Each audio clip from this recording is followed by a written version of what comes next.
ಎಲ್ಲ ಒಂದು ಕಡೆ ತಮ್ಮ ಸಂಸ್ಕೃತಿ ಪರಂಪರೆ ಮುಂತಾದವುಗಳು ಆ ಒಂದು ಬೌದ್ಧಿಕವಾದ ಅವರ ಚಿಂತನೆಯಲ್ಲಿ ನಿರಾಕರಿಸಲ್ಪಡ್ತವೆ ಅಂತ ಅಂದಾಗ ಅದಕ್ಕೆ ಪ್ರತಿಕ್ರಿಯೆಯನ್ನು ಬುದ್ಧಿವಂತನಾದವನು ವ್ಯಕ್ತಪಡಿಸೇ ಪಡಿಸ್ತಾನೆ.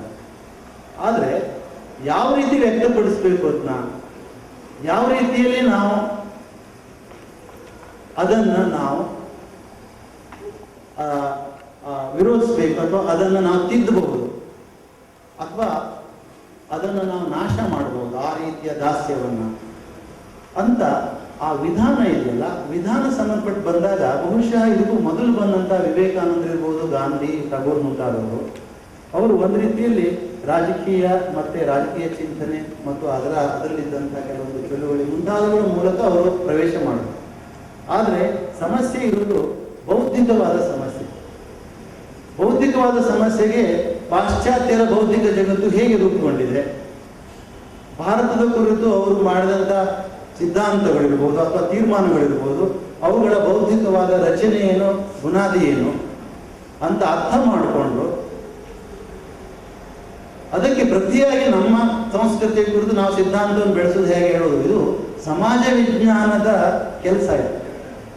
ಅಂದರೆ ಈ ವಸಾಹತು ಪ್ರಜ್ಞೆಯನ್ನು ನಾವು ಭೇದಿಸಲಿಕ್ಕೆ ಸಮಾಜ ವಿಜ್ಞಾನದ ಮೂಲಕವೇ ಹೋಗ್ಬೇಕು. ಯಾಕಂದ್ರೆ ವಸಾಹತು ಪ್ರಜ್ಞೆ ಒಳಗಡೆ ನಮ್ಮನ್ನು ಆಳ್ತಾ ಇರೋದು ಪಾಶ್ಚಾತ್ಯ ಸಮಾಜ ವಿಜ್ಞಾನ ಮತ್ತು ಅದರ ಹಿಂದಿನ ಪಾಶ್ಚಾತ್ಯ ಮತ್ತು ಗ್ರಹಿಕೆಗಳು. ಹಾಗಾಗಿ ಒಂದು ರೀತಿಯಲ್ಲಿ ಅದನ್ನು ಬಿಚ್ಚಬೇಕಾಗತ್ತೆ. ಬಾಲಗಂಗಾಧರವರ ಪ್ರಯತ್ನದಲ್ಲಿ ಇದನ್ನು ನಾನು ಕಾಣ್ತೇನೆ. ಮತಿ ವಿಸ್ಮತಿಯನ್ನು ಅನುವಾದವನ್ನು ಪ್ರಕಟ ಮಾಡಿದ ನಂತರ ನಮ್ಗೆ ಗೊತ್ತಾಗಿದ್ದು ಅಂತಂದರೆ, ಈಗಾಗಲೇ ಪ್ರಧಾನ ಗುರುದತ್ ಅವರು ಅಥವಾ ಇವರು ಶತವಾದನ ಆರ್ ಗಣೇಶ್ ಅವರು ಹೇಳಿದ್ರ ಬಗ್ಗೆ ಸ್ವಲ್ಪ ಪ್ರೌಢವಾದ ಗ್ರಂಥ. ಯಾಕಂದರೆ ಅದು ಬಾಲುವರ ಪ್ರೌಢ ಪ್ರಬಂಧ, ಅದು ಇಂಗ್ಲೀಷ್ನಲ್ಲಿ ಆಗದಂಥದ್ದು. ಅದನ್ನು ಕನ್ನಡದಲ್ಲಿ ನಾವು ಮಾಡಿದ್ವಿ. ಕನ್ನಡದಲ್ಲಿ ನೀವು ಎಷ್ಟೇ ಚೆನ್ನಾಗಿ ಅನುವಾದ ಮಾಡಿದರೂ ಕೂಡ ಆ ವಿಚಾರಗಳಿಗೆ ಒಂದು ಆಕೃತಿ ಇರುತ್ತೆ. ಆ ಆಕೃತಿ ಒಂದು ನಿರ್ದಿಷ್ಟ ರೀತಿಯ ಶ್ರೋತೃಗಳನ್ನು, ಓದುಗರನ್ನು ಗಮನದಲ್ಲಿಟ್ಕೊಂಡಿರುತ್ತೆ. ಅದನ್ನು ನಾವು ಕನ್ನಡದಲ್ಲಿ ತರುವಾಗ ನಮಗೆ ಆ ನಿರ್ದಿಷ್ಟ ರೀತಿಯ ಶ್ರೋತೃಗಳು, ಓದುಗಳು ಇರಲ್ಲ. ಈ ಕುರಿತು ಸುಬ್ಬಣ್ಣವರು ಒಮ್ಮೆ ಹೇಳಿದ್ರು, ಅನುವಾದ ಮಾಡೋದು ಅಂತಂದ್ರೆ ಅದನ್ನು ಕನ್ನಡಕ್ಕೆ ಇಳಿಸೋದಲ್ಲ, ಕನ್ನಡದ ಸಂದರ್ಭಕ್ಕೆ ತರೋದು ಅಂತ. ಅದೇನು ಅಂತ ಹೇಳೋದು ನಮಗೆ ಇನ್ನೂ ನಾವು ವರ್ಕೌಟ್ ಮಾಡಬೇಕಾಗಿದೆ. ಬಾಲು ಅವರು ಇತ್ತೀಚೆಗೆ ಅದನ್ನು ಭವಾಂತರ ಅಂತ ಕರಿಬಹುದು ಅಂತ ಹೇಳಿದ್ರು. ಅಂದ್ರೆ ಅದರ ಭವ ಅಸ್ತಿತ್ವವೇ ಬೇರೆ ಆಗಬೇಕು ಅಂತ. ಭಾವ ಅದು ಭಾಷಾಂತರ ಅಲ್ಲ, ಭವಾಂತರ ಅಂತ ಒಂದು ಪ್ರತಿ ಇದೆ. ಅಂದ್ರೆ ನಮ್ಮ ಕನ್ನಡದ ಸಂದರ್ಭ ಏನಿದೆ, ಆ ಸಂದರ್ಭದಲ್ಲಿ ನಮ್ಮ ಸಂವಹನ ಹೇಗಾಗತ್ತೆ, ಮತ್ತೆ ನಿಮ್ಮ ಓದುಗರ ಅನುಭವ ಪ್ರಪಂಚ ಯಾವುದು, ಅವರಿಗೆ ಯಾವ ಶಬ್ದಗಳು ಹೇಗೆ ಅವ್ರಿಗೆ ಮನಸ್ಸಿನೊಳಗೆ ಹೋಗ್ತವೆ, ಅರ್ಥ ಆಗ್ತವೆ ಎನ್ನುವುದನ್ನು ಗಮನದಲ್ಲಿ ಇಟ್ಟುಕೊಂಡು ಹೊಸ ರೀತಿಯ ಒಂದು ಅನುವಾದವನ್ನು ನಾವು ಈಗ ಮಾಡಬೇಕಾಗಿದೆ. ಅದರಲ್ಲಿ ಏನಾಗುತ್ತೆ ಕೇಳಿ, ಮೂಲ ಲೇಖಕ ಅವನ ವಿಚಾರದ ಆಕೃತಿ ಬಹುಶಃ ಅದನ್ನು ಒಡೆದು ಬೇರೆ ಥರದಲ್ಲಿ ತೀರಾ ಸರಳವಾದ ರೀತಿಯಲ್ಲಿ ಈ ಸಂದರ್ಭಕ್ಕೆ ಸೂಕ್ತವಾಗುವಾಗಿ ಮಾಡಬೇಕಾಗಿದೆ. ಇದು ಒಂದು ಬೌದ್ಧಿಕವಾದ ಒಂದು ಕಲ್ಪನೆಯನ್ನು ಇಟ್ಕೊಂಡು ನಾನು ಹೇಳ್ತಾ ಇದ್ದೇನೆ. ಒಂದು ಒಂದು ಒಂದು ಇದು ನನ್ನ ಕಲ್ಪನೆ ಅಷ್ಟೇ. ಇದನ್ನು ನಿಜವಾಗಿಯೂ ಪ್ರಾಯೋಗಿಕವಾಗಿ ಹೇಗೆ ಮಾಡಬೇಕು ಅನ್ನೋದು ನಾವಿನ್ನೂ ಕಂಡುಕೊಳ್ಬೇಕಾಗಿದೆ. ಅದ್ರ ಒಂದು ಅಂದರೆ ಇಂಗ್ಲೀಷ್ ಶಬ್ದಗಳನ್ನು ಹಾಗೆ ಇಟ್ಟಿದ್ದೀವಿ. ನಿಮ್ಗೆ ಪಕ್ಕಾ ಗೊತ್ತಾಗಬೇಕು, ಇದು ಪಾಶ್ಚಾತ್ಯ ಮೂಲದ ಶಬ್ದ, ಅದ್ರ ಪರಿಕಲ್ಪನೆ ಅರ್ಥ ಮಾಡ್ಕೊಳ್ಬೇಕು. ನಾವು ಬರೀ ಶಬ್ದದ ಭಾಷಾಂತರ ಮಾಡಿರಾಗಲ್ಲ. ನಮ್ಮಲ್ಲಿ ಭಾಷಾಂತರಗಳು ಕಡ್ಡಾಯವಾಗಿ ಇಂಗ್ಲೀಷ್ ಶಬ್ದವನ್ನು ಕನ್ನಡಕ್ಕೆ ನಾವು ಮಾಡಬೇಕು ಅಂತ, ಒಂದು ಶಬ್ದ ಕೂಡ ಇಂಗ್ಲೀಷ್ನಲ್ಲಿ ಇರಬಾರ್ದು, ಆ ಥರ ಮಾಡಬೇಕು ಅಂತ ಹೊರಡೋದ್ರಿಂದಲೇ ಬಹುಶಃ ನಮ್ಗೆ ಇವತ್ತು ಸಮಾಜ ವಿಜ್ಞಾನದ ಪಠ್ಯಗಳು ಏನು ಹೇಳ್ತಾವೆ ಹೇಳೇ ಗೊತ್ತಾಗಲ್ಲ. ಇನ್ನು ರಿಲಿಜನ್ ಧರ್ಮ ಅಂತ ಮಾಡಿಟ್ರೆ, ಈಗ ಉದಾಹರಣೆ ಬಾಲಗಂಗಾಧರವರ ಪೀಸನ್ನೆಸ್ ಬ್ಲೈಂಡ್ನೆಸ್ ಪುಸ್ತಕವನ್ನು ಅನುವಾದ ಮಾಡ್ತಾ ನಾನು ರಿಲಿಜನ್ ಹೇಳೋದು ಧರ್ಮ ಅಂತ ಮಾಡಿಟ್ರೆ, ಆ ಪುಸ್ತಕದ ಒಂದು ವಾಕ್ಯ ಯಾರಿಗೂ ಅರ್ಥ ಆಗೋದಿಲ್ಲ. ಆ ಥರ ಆಗಿರುತ್ತೆ. ಅಂದರೆ ಇದು ಒಂದು ಶಬ್ದ ಅಲ್ಲ, ಒಂದು ಪರಿಕಲ್ಪನೆ, ಪರಿಭಾಷೆ. ಹಾಗಾಗಿ ನೀವು ಓದುವಾಗ ನೀವು ಆ ಶಬ್ದಗಳನ್ನು ನಾವು ಇಂಗ್ಲೀಷಿಂದ ಹಾಗೆ ಇಟ್ಟಿದ್ದಕ್ಕೆ ಕಾರಣ ನೀವು ಇಂಗ್ಲೀಷಿನ ಮೂಲ ಶಬ್ದಗಳ ಅರ್ಥ ತಿಳ್ಕೊಳ್ಬೇಕು ಅನ್ನೋ ಉದ್ದೇಶ ಇತ್ತು. ಓದಲಿಕ್ಕೆ ಸ್ವಲ್ಪ ತೊಂದರೆ ಆಗ್ಬೋದು, ಆದರೆ ಇಷ್ಟು ಒಂದು ಸಣ್ಣ ರೀತಿಯ ಪರಿಶ್ರಮ ನಮಗೊಂದು ವಿಚಾರಕ್ಕೆ ಪ್ರವೇಶ ಪಡಲಿಕ್ಕೆ ಅತ್ಯಗತ್ಯ. ಹಾಗಾಗಿ ಅದನ್ನು ಇಟ್ಟಿದ್ದೇವೆ. ಉಳಿದಂಥ ಸಂದರ್ಭದಲ್ಲಿ ಉದಾಹರಣೆಗಳನ್ನು ಕೊಡೋದಿಲ್ಲ. ಅನೇಕ ಉದಾಹರಣೆಗಳು ಬಾಲಗಂಗಾಧರರಲ್ಲೇ ತಗೊಂಡಿದ್ದೇನೆ ನಾನು. ಯಾಕಂದ್ರೆ ನಾವು ತುಂಬ ಮಾತಾಡುವಾಗೆಲ್ಲ ಬಾಲಗಾರರು ಅನೇಕ ಉದಾಹರಣೆಗಳನ್ನು ಕೊಡ್ತಾ ಇರ್ತಾರೆ, ಅದೆಲ್ಲ ತಗೊಂಡಿದ್ದೀನಿ. ಇವತ್ತು ನಂದು ಕೆಲವೊಂದು ಸೇರಿಸಿದ್ದೇನೆ. ಒಟ್ಟಿನಲ್ಲಿ ಈ ಪುಸ್ತಕ ನೀವು ಓದಿ ನಿಮಗೆ ಯಾವುದೋ ಒಂದು ಬಾಲಗಾರರವರ ಒಂದು ಚಿಂತನೆಗೆ ಪ್ರವೇಶ ಸಿಕ್ಕಿದೆ ನಿಮಗೆ ಅಂತ ಅನಿಸಿದರೆ ಇದನ್ನು ಈ ಕನ್ನಡ ಅನುವಾದ ರೂಪದಲ್ಲಿ ತಂದಿದ ನನ್ನ ಪ್ರಯತ್ನ ಸಾರ್ಥಕ ಆಯಿತು ಅಂತ ತಿಳ್ಕೊತೇನೆ. ಹಾಗೂ ನಮ್ಮ ನಿಲುಮೆ ಬಳಗದ ಗೆಳೆಯರಿಗೆ ಅನಂತ ಕೃತಜ್ಞತೆಗಳು. ಯಾಕಂದರೆ ನಾವು ಇದು ಒಂದು ವೈಚಾರಿಕವಾದಂಥ ಒಂದು ಚಳುವಳಿ ಅಂತ ಇಟ್ಕೊಂಡಿದ್ದೇವೆ ನಾವು. ಇದಕ್ಕೆ ನಾವು ಇವತ್ತು ಈ ಪಬ್ಲಿಷರು ನಾಳೆ ಆ ಪ್ರಕಾಶಕರು ಅಂತ ಹೋದರೆ ಯಾರ್ದೋ ಹೆಗಲ ಮೇಲೆ ಕುತ್ಕೊಂಡು ಪ್ರಯಾಣ ಮಾಡಿದಂಗೆ ಅನುಭವ ಆಯಿತು ನಮಗೆ. ಅವ್ರು ಎಲ್ಲೇ ಬಿಸಾಕ್ತಾರೋ ಅಲ್ಲಿ ಕುತ್ಕೊಳ್ಬೇಕು, ಅವ್ರು ನಿಂತಲ್ಲಿ ನಿಲ್ಲಬೇಕು. ಅದ್ರ ಬದಲು ನಮ್ಮದೇ ಒಂದು ಪ್ರಕಾಶನ ಆಗಬೇಕು. ಹಾಗೂ ಆ ಪ್ರಕಾಶನದ ಮೂಲಕ ನಮ್ಮದೇ ಒಂದು ಓದುಗರ ವರ್ಗ ಸೃಷ್ಟಿಯಾದರೆ ಬಹುಶಃ ನಮಗೆ ಇನ್ನೂ ಹೆಚ್ಚು ಸ್ಪಷ್ಟವಾಗಿ ನಮ್ಮ ವಿಚಾರಗಳನ್ನು ಸಂವಹನೆ ಮಾಡಲಿಕ್ಕಾಗತ್ತೆ ಅಂತ ಆ ಸಂದರ್ಭದಲ್ಲಿ ರಮಾನಂದ ಮತ್ತು ರಾಕೇಶ್ ಶೆಟ್ಟಿಯವರು, ಸಂದೀಪ್ ಶೆಟ್ಟಿ ಇವರೆಲ್ಲ ಒಟ್ಟಿಗೆ ಬಂದು ಇಷ್ಟು ಸುಂದರವಾಗಿ, ಅದು ರಾಷ್ಟ್ರೋತ್ಥಾನದವರು ಇದನ್ನು ವಿಘ್ನೇಶ್ವರ ಭಟ್ ಅವರು ಇವರೆಲ್ಲ ಸೇರಿ ಇಷ್ಟು ಸುಂದರವಾಗಿ ಈ ಪುಸ್ತಕವನ್ನು ತಂದಿದ್ದಾರೆ. ಇದನ್ನು ನೋಡಿದಾಗ ನನಗೇನೆ ಆಶ್ಚರ್ಯ. ನಾನು ಇಷ್ಟು ಚೆನ್ನಾಗಿ ಪುಸ್ತಕ ಬರುತ್ತೆ ಕಲ್ಪನೆ ಇಟ್ಕೊಂಡಿರಲಿಲ್ಲ. ಹಾಗಾಗಿ ಅವರಿಗೆಲ್ಲರಿಗೂ ಕೂಡ ನಾವು ಆಭಾರಿಗಳು, ನಾನು ಮತ್ತು ಬಾಲು ಇಬ್ಬರು ಕೂಡ. ಹಾಗೂ ಇದು ಈ ಒಂದು ನಿಲುಮೆ ಪ್ರಕಾಶನ ಯಶಸ್ವಿಯಾಗಿ ನಡೆಯಲಿ ಮತ್ತು ಇದು ತುಂಬ ಉತ್ತಮವಾದ ಕೃತಿಗಳನ್ನು ಹೊರಗೆ ತರಲಿ ಅಂತ ಇವತ್ತೊಂದು ಹಾರೈಸ್ತೇವೆ. ಹಾಗೂ ನಿಮ್ಮೆಲ್ಲರಿಗೂ ನನ್ನ ಧನ್ಯವಾದ ತಿಳಿಸಿ ನನ್ನ 4 ಮಾತನ್ನು ಮುಗಿಸ್ತೇನೆ.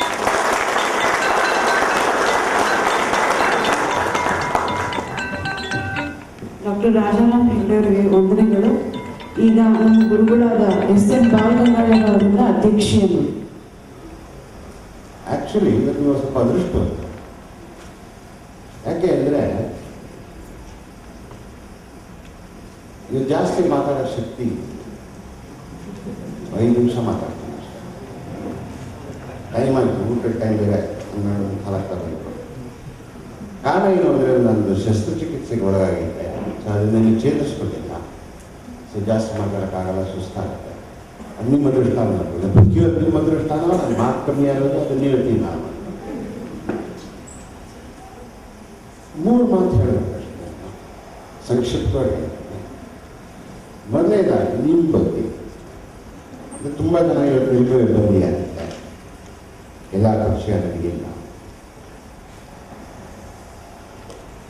ನಮ್ಮ ದೇಶದಲ್ಲಿ ಪ್ರತ್ಯಭಿಜ್ಞಾನ ಆಗತ್ತೆ ಅನ್ನೋ ಪ್ರತ್ಯಭಿಜ್ಞಾನ ಅಂದರೆ ಒಂದು ರೀತಿ ರೆನೆಸಾನ್ಸ್ ಆಗತ್ತೆ ಅಂತ ನಂಬಿಕೆ ನನಗೆ. ಮಾಡೋರು ಯಾರು? ನೀವು, ನಾನಲ್ಲ. ನನ್ನ ಕಾಲ ನಿಮ್ಮಿಂದ, ನಿಮ್ಮ ಮೂಲಕ, ನಿಮ್ಮ ಕಾರ್ಯದಿಂದ ನಮ್ಮ ಭಾರತ ಬದಲಾವಣೆ ಆಗ. ಯಾಕೆಂದರೆ ನಿಲುಮೆ ಬ್ಲಾಗ್ಗೆ ಸಾವಿರಾರು ಜನ ನಂಬಿಸಿದ್ದಾರೆ. ಸಂಕ್ರಮಣ ಅಂತ ಹೇಳಿದ್ನಲ್ಲ ರಾಕೇಶ್ ಶೆಟ್ಟಿ, ಆ ಸಂಕ್ರಮಣ ಬಂದಾಗ ನೀವೆಲ್ಲ ಒಂದಾಗಿರ್ತೀವಿ, ಮುಂದೆ ಹೋಗಿ. ಯಾಕೆ ಅಂದರೆ ನೀವು ಮಾಡ್ತಿರೋದು ಏನು ಅಂದರೆ ಒಂದೇ ಒಂದು 2 ಅಂಶ ಇದೆ ಅಂತ ತಿಳ್ಕೊಂಡು. ಒಂದು ಜ್ಞಾನದ ಹಸು, 2 ಸತ್ಯಾನ್ವೇಷ. ಅಷ್ಟು ಪ್ರತ್ಯವಿಜ್ಞಾನ ಅಂದ್ರೆ ಏನು ಅದು ನೀವು ಮಾಡಬೇಕು. ಅದು ಮಾಡಬೇಕು ಅಂತ ಹೊರಟಿದ್ದ. ಯಾಕೆಂದರೆ ನಿಮ್ಮ ಮೂಲಕ, ರಾಕೇಶ್ ಶೆಟ್ಟಿಯವ್ರ ಮೂಲಕ, ರೇಣುಕಾಯಿ ಮೂಲಕ, ನಿಮ್ಮ ಬಳಗದ ಮೂಲಕ ನೀವು ಪ್ರಕಟಣೆ ಶುರು ಮಾಡಿ. ಸೊ ಏನಾದರೂ ಡೌಟ್ಸ್ ಇತ್ತು ಅಂದರೆ, ಸಂಶಯಗಳಿತ್ತು ಅಂದರೆ, ಆಗತ್ತೋ ಎಲ್ಲೋ ಪ್ರತ್ಯವಿಜ್ಞಾನ ಅಂದರೆ ಇವತ್ತು ನನಗೆ ಸಂಪೂರ್ಣ ಪರಿಹಾರ ಆಗಿದೆ ನಿಮ್ಮಿಂದ ನನಗೆ. ಸೊ ಮೊದಲನೇ ನಿಮ್ಗೆ ನಾನೇನು ಹೇಳಬೇಕು ಅಂದರೆ ಆಭಾರಿ ನಿಮಗೋಸ್ಕರ, ನಿಮ್ಮಿಂದ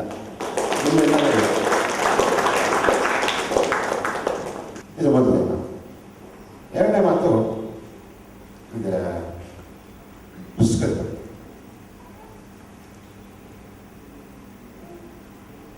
ಆ್ಯಕ್ಚುಲಿ ನಿಜವಾಗ್ಲೂ ಹೇಳಬೇಕು ಅಂತ ಹೇಳಿದ್ರೆ, ಅಶ್ವಿನಿ ನಿಜ ಹೇಳೋದು, ರಾಜಾರಾಮ್ ಸುಳ್ಳು ಹೇಳೋದು. ಹೊಸದೇನಲ್ಲ ಅಂತ ರಾಜಾರಾಮ್ ಸುಳ್ಳು ಹೇಳೋದು. ಏನಂದ್ರೆ ನಾವು ಕಲಿತಿರೋದಲ್ಲ ಪುಸ್ತಕ ನೀವು ನೋಡಿದ್ರೆ ಕನ್ನಡ ಇಂಗ್ಲಿಷ್ನ ಮೂಲ ಬಾಲಗಂಗಾಧರ, ಕನ್ನಡ ನಿರೂಪಣೆ ರಾಜಾರಾಮ್ ಹೆಗಡೆ.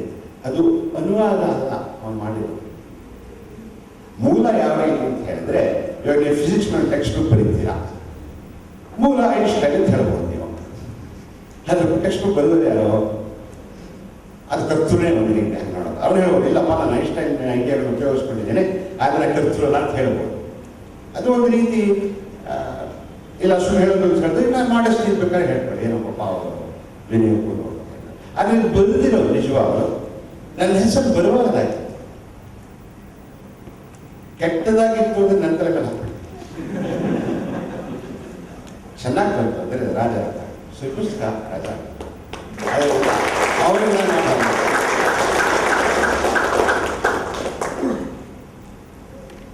ಮೂರು ನಾಲ್ಕು ಮಾತು ಒಂದು ಮತ್ತೆ ಅದು ಶಸ್ತ್ರಚಿಕಿತ್ಸೆ ಒಳಗಾದ ಮ್ಯಾಲಲ್ಲಿ ಅದು ಬ್ರೈನ್ ಸರ್ಜರಿ ಆಗಿತ್ತು. ಮೊದಲೇ ಬ್ರೈನ್ ಇರಲಿಲ್ಲ, ಹಾಗೆ ಮಾಡಿದ್ರು ಅವರಿಗೆ.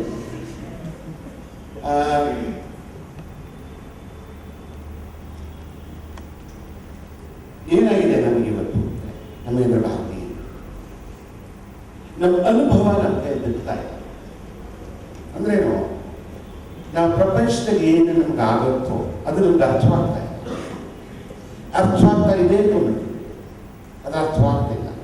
ಅದರಿಂದ ನಮ್ಮ ದೇಶದ ಅಷ್ಟು ಅನಾಹುತ ನಡೀತಾ ಇದೆ.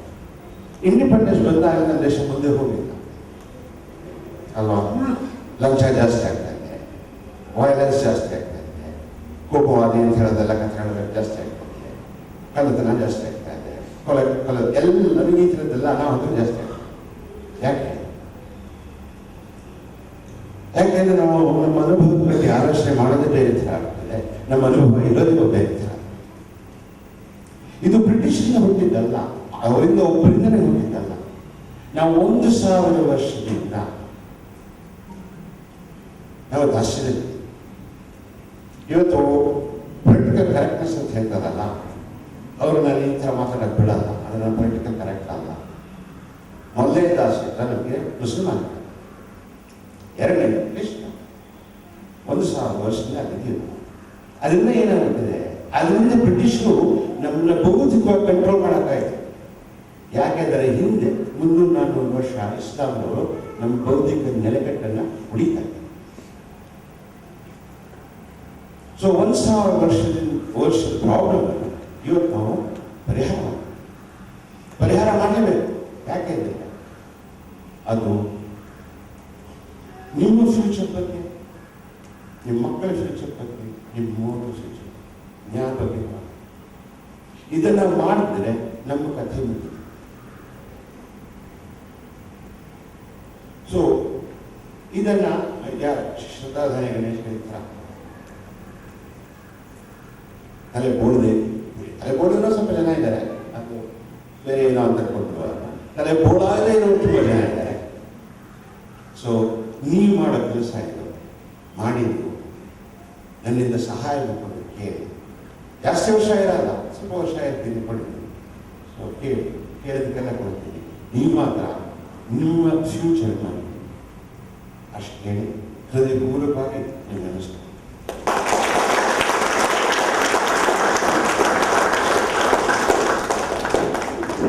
ಧನ್ಯವಾದಗಳು ಪಾಲ್ಗೊಂಡು. ಈಗ ಸಂದೀಪ್ ಶೆಟ್ಟಿ ಅವರು ಗುರುಹಿರಿಯರೇ ಮತ್ತು ನಲ್ಮೆಯ ನಿಲುಮೆಯ ಗೆಳೆಯರು, ಪ್ರತಿಯೊಬ್ಬ ತಂದೆ ತಾಯಿಯರು ತನ್ನ ಮಗು ಬಿಟ್ಟಿರುವಂತಹ ಪ್ರಥಮ ಹೆಜ್ಜೆ ಬಹಳ ಹೆಮ್ಮೆಯನ್ನು ಪಡುತ್ತಾರೆ. ನನಗೆ ಅದರ ಅನುಭವ ಇರೋರು ಹೇಳಿದ್ರಿಂದ ಕೇಳಿದ್ರು. ನಮ್ಮ ಬಹುದಿನಗಳ ನಿರೀಕ್ಷೆ, ನಮ್ಮ ಕನಸು ನಿಲುಮೆ ಪ್ರಕಾಶನ. ಇದರ ಮೊದಲ ಹೆಜ್ಜೆಯಾಗಿ ರಾಜಾರಾಮ್ ಹೆಗ್ಡೆಯವರ ಬೌದ್ಧಿಕ ದಾಸ್ಯದಲ್ಲಿ ಭಾರತ ಎಂಬ ಕೃತಿಯ ಬಿಡುಗಡೆ ಈಗಷ್ಟೇ ಸಂಪನ್ನಗೊಂಡಿದೆ. ಇದು ನಮ್ಮ ದೀರ್ಘ ಪ್ರಯಾಣದಲ್ಲಿ ನಮ್ಮ ಮೊದಲ ಹೆಜ್ಜೆ ಅನ್ನುವಂತಹ ಒಂದು ಅರಿವು ನಮಗೆ. ಈ ದಿನ ನಮ್ಮೊಂದಿಗೆ ಇರುವಂತಹ ಹಿರಿಯರಿಗೆ ಕೃತಜ್ಞತೆಯನ್ನು ಅರ್ಪಿಸಿ ಅವರೆಲ್ಲರ ಆಶೀರ್ವಾದವನ್ನು ಪಡೆಯುವಂತಹ ಸಮಯ ಈಗ ಬಂದಿದೆ. ಇಂದಿನ ಈ ಕಾರ್ಯಕ್ರಮಕ್ಕೆ ಪ್ರೊಫೆಸರ್ ಪ್ರಧಾನ್ ಗುರುದತ್ ಅವರು ನಮ್ಮ ದೂರವಾಣಿ ಕರೆಗೆ ಸ್ಪಂದಿಸಿ ಯುವಕರ ಈ ಒಂದು ಕೆಲಸಕ್ಕೆ ಪ್ರೋತ್ಸಾಹ ನೀಡುವ ನಿಟ್ಟಿನಲ್ಲಿ ದೂರದ ಮೈಸೂರಿನಿಂದ ಇಲ್ಲಿಗೆ ಸಂತಸದಿಂದ ಆಗಮಿಸಿ ಪುಸ್ತಕ ಬಿಡುಗಡೆಯನ್ನು ನಡೆಸಿಕೊಟ್ಟಿದ್ದಾರೆ. ನಮ್ಮ ಪ್ರಯತ್ನಕ್ಕೆ ಮೆಚ್ಚುಗೆಯನ್ನು ವ್ಯಕ್ತಪಡಿಸಿ ನಮಗೆಲ್ಲರಿಗೂ ಒಳ್ಳೆಯದಾಗಲಿ ಎಂದು ಹಾರೈಸಿದ ಪ್ರೊಫೆಸರ್ ಪ್ರಧಾನ್ ಗುರುದತ್ ಅವರಿಗೆ ಹೃತ್ಪೂರ್ವಕ ಅಭಿವಂದನೆಗಳು. ಇವರಿಗೆ ಯೋಗಿನವರು ನೆನಪಿನ ಕಾಣಿಕೆಯನ್ನ ನೀಡಬೇಕಾಗಿ ಕೋರಿಕೊಳ್ಳುತ್ತೇನೆ.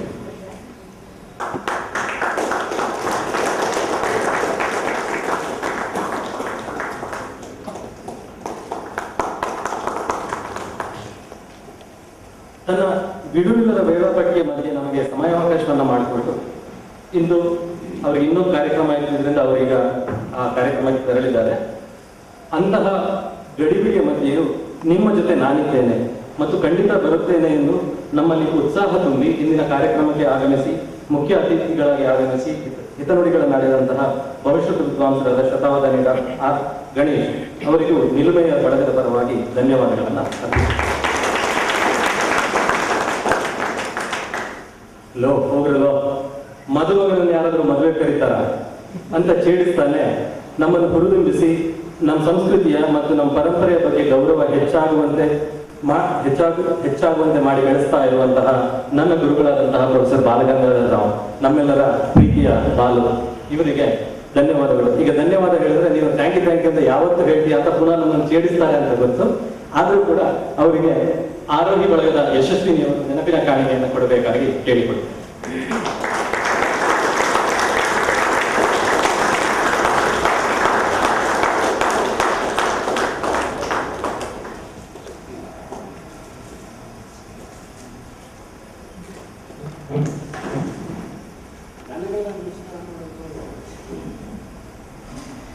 ನಾನಿವತ್ತು ಇಲ್ಲಿ ನಿಂತ್ಕೊಂಡು ಮಾತಾಡಬೇಕು ಅಂತಂದ್ರೆ ಅದಕ್ಕೆ ಸ್ಫೂರ್ತಿ ಶಕ್ತಿ ಆಗಿ ನಿಂತವರು, ನನ್ನ ಬೆನ್ನ ಹಿಂದೆ ಯಾವತ್ತೂ ನಿಂತವರು ಪ್ರೊಫೆಸರ್ ರಾಜಾರಾಮ್ ಹೆಗ್ಡೆ. ನಮ್ಮ ನಿಲುಮೆ ಪ್ರಕಾಶನದ ಮೊದಲ ಪುಸ್ತಕವಾಗಿ ಅವರ ಕೃತಿ ಬೌದ್ಧಿಕ ದಾಸ್ಯದಲ್ಲಿ ಭಾರತ ಪ್ರಕಟವಾಗುತ್ತಿರುವುದು ನಮ್ಮ ಹಿರಿಯರು ಮಾಡಿದಂತಹ ಪುಣ್ಯ ಅಂತಾನೆ ನಾನು ಭಾವಿಸ್ತೇನೆ. ಅವರ ಮಾರ್ಗದರ್ಶನ ನಮ್ಮನ್ನು ಇಲ್ಲಿಯವರೆಗೆ ತಂದು ನಿಲ್ಲಿಸಿದೆ ಮತ್ತು ಇಲ್ಲಿಂದ ಮುಂದಕ್ಕೆ ಹೆಜ್ಜೆ ಇಡಲು ಕೂಡ ಸ್ಫೂರ್ತಿಯಾಗುತ್ತದೆ ಅನ್ನುವಂಥದ್ದು ನನ್ನ ನಂಬಿಕೆ. ಮೇಷ್ಟ್ರೆ, ನೀವು ನಮ್ಮ ಮೇಲೆ ಇಟ್ಟಿರುವಂತಹ ನಂಬಿಕೆಯನ್ನ ಉಳಿಸುವ ಶಕ್ತಿಯನ್ನು ಭಗವಂತ ಮತ್ತು ಹಿರಿಯರ ಆಶೀರ್ವಾದ ನಮಗೆ ನೀಡಲಿ ಎಂದು ಪ್ರಾರ್ಥಿಸುತ್ತಾ ನಿಮಗೆ ನಿಲುಮೆಯ ಬಳಗದ ಪರವಾಗಿ ಧನ್ಯವಾದಗಳನ್ನು ಅರ್ಪಿಸುತ್ತೇನೆ. ರಾಜಾರಾಮ್ ಅವರಿಗೆ ನಿಲುಮೆ ಬಳಗದ ಶಾರದಾ ಅವರ ನೆನಪಿನ ಕಾಣಿಕೆಯನ್ನು ನೀಡಬೇಕಾಗಿದೆ.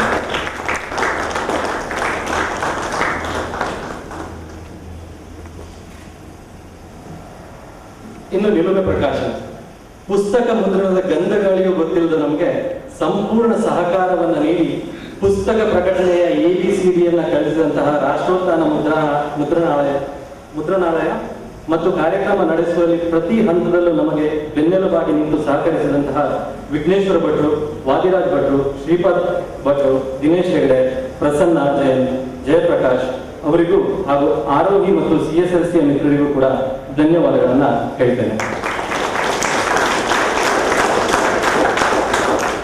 ಈ ಕಾರ್ಯಕ್ರಮವನ್ನು ನಡೆಸಲು ಸ್ಥಳಾವಕಾಶವನ್ನು ಮಾಡಿಕೊಟ್ಟಂತಹ ನಿತಿಕ್